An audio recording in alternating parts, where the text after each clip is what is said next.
Masalah adab kepada orang tua ini, pada saat orang tuanya minta tolong dipenuhi sama dia. Nak, ambilin minum, ambilin makan, temani ayah, temani ibu, dipenuhi sama dia. Bagus, bakti sama orang tua. Tapi pertanyaannya, bisa nggak dapat ekstra pahala? Bisa. Gimana caranya? Sebelum mereka minta tolong, kita sudah melakukan ini tanpa diminta tolongi. Misal sebelum minta teh, sebelum minta kopi, kita tahu kebiasaan anak yang berbakti, anak yang tahu apa yang merupakan makanan, pakaian, minuman, kebiasaan, ya, tempat duduk yang disukai oleh orang tuanya. Dan memang sebelum ayahnya atau ibunya duduk di sebuah sofa, duduk kursi, dia udah lap, dia udah bersihin dengan niat ini mengemasnya itu supaya maksimal, ya, supaya maksimal. Ya. Kita tahu Uwais Al-Qarni rahimahullah, salah satu tabi'in besar. Sebenarnya orang ini syahadat di hari-hari pada saat Nabi SAW masih hidup. Tapi karena belum pernah melihat baginda Nabi SAW dengan mata kepala, maka diistilahkan dengan tabi'in. Dan Nabi SAW bersabda kepada Umar dan Ali radhiyallahu anhum, hai Umar, wahai Ali. Dua-duanya, satu mertua Nabi, satu anak mantu Nabi. Umar mertua Nabi, Ali anak mantu Nabi. Dan Umar anak mantunya Ali, gitu kan. Dua ini adalah khulafaur rasyidin, terkenal 10 orang yang masuk surga, banyak fadilah yang luar biasa. Tapi Nabi SAW mengatakan, wahai Umar, wahai Ali, kalau kalian berdua ketemu dengan Uwais Al-Qarni dari negeri Yaman, mintalah agar dia beristighfar kepada Allah untuk kalian berdua. Umar dan Ali, ini kedudukannya sangat tinggi. Siapa Uwais ini? Apa sebenarnya yang dilakukan oleh dia? Gitu. Maka para sahabat semua simpang siur, siapa ini? Ya. Uwais Al-Qarni siapa? Sampai bukan sahabat biasa ya, Umar dan Ali yang disuruh mencarinya. Kalau ketemu minta dia beristighfar kepada Allah untuk kalian berdua. Maka setiap tahun di musim haji, Umar sama Ali keliling ke jemaah haji Yaman. Ada nggak namanya Uwais Al-Qarni? Ada nggak namanya Uwais Al-Qarni? Sampai Nabi SAW meninggal, nggak ketemu. Sampai Abu Bakar meninggal, nggak ketemu. Di zaman khilafahnya Umar, tahun 13 sampai tahun 23, di tahun 23-nya, akhir sebelum Umar bin Khattab ditusuk oleh Abu Lu'lu'ah dan mati syahid radhiyallahu anhu ajma'in. Maka pada saat itu Umar bertanya lagi ke jemaah haji Yaman, apakah ada Uwais Al-Qarni? Mereka bilang, wahai Amir Mukminin, hampir tiap tahun Anda bertanya ini, kami tidak kenal namanya Uwais Al-Qarni. Tiba-tiba ada satu orang dari jemaah Yaman di belakang bilang, hai Amir Mukminin, saya tahu ada satu orang namanya Uwais Al-Qarni. Dia seorang pengembala kambing di padang pasir kami. Memang tidak semua orang Yaman mengenalnya. Seorang pengembala kambing, tidak ada yang kenal. Bawa gembala kambing pagi, pulang sore. Istirahat, besok lagi begitu aktivitasnya. Di padang pasir, tidak ada yang kenal. Bukan masyarakat kota, bukan segala. Kata Umar, baiklah, saya mau tahu. Di mana dia, di mana alamatnya. Kata orang itu, tahun ini dia akan haji. Tahun ini dia akan haji. Beberapa hari lagi dia akan sampai. Kata Umar, baiklah, kalau sampai tolong sampaikan kepada saya. Ternyata betul, datang. Lalu Umar ditunjukkan di sana tempatnya. Umar datang kepada dia. Umar sempat bertanya radhiyallahu anhu kepada Uwais, apakah kau Uwais? Dia mengatakan iya. Dari suku Qarn? Dia bilang iya. Baik. Apa kau punya seorang ibu yang tua dan kau berbakti padanya? Kata dia iya. Apakah pernah kamu terkena penyakit kulit, kemudian kau meminta kepada Allah agar disembuhkan dan akhirnya sembuh kecuali seperti ukuran dirham di pundak kamu? Dia bilang iya.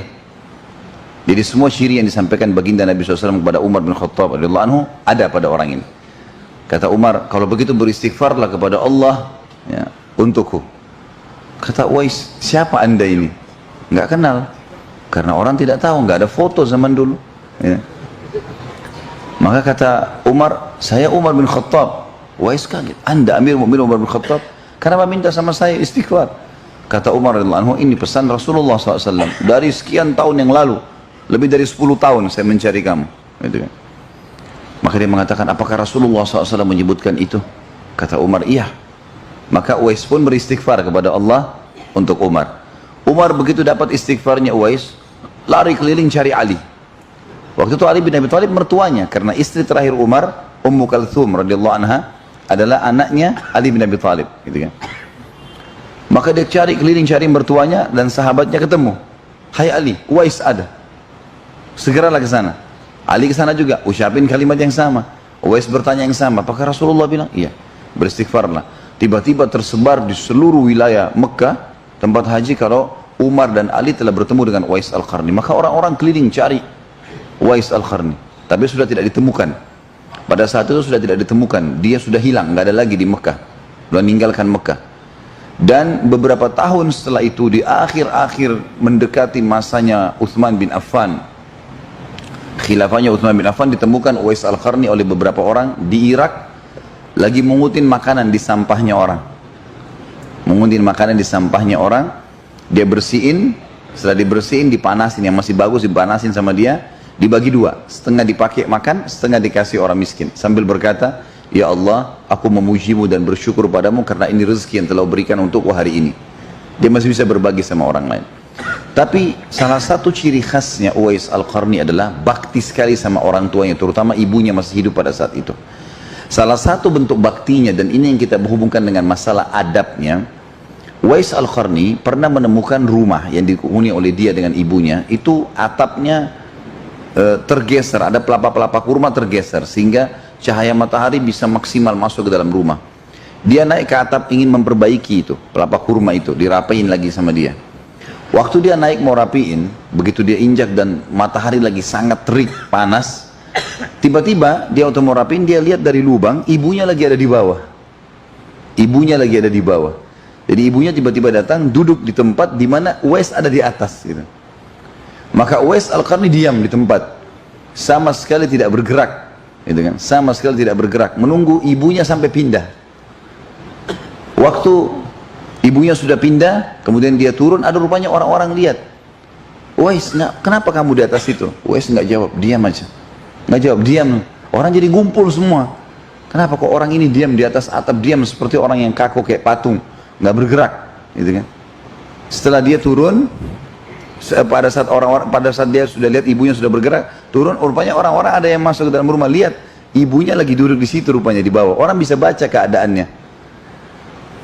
Maka pada saat itu Uwais turun, ditanya, kenapa anda tetap diam di atas, ada apa? Dia bilang, saya takut kalau sampai ada debu dari pijakan kaki saya dari atas jatuh ke kepala ibu saya.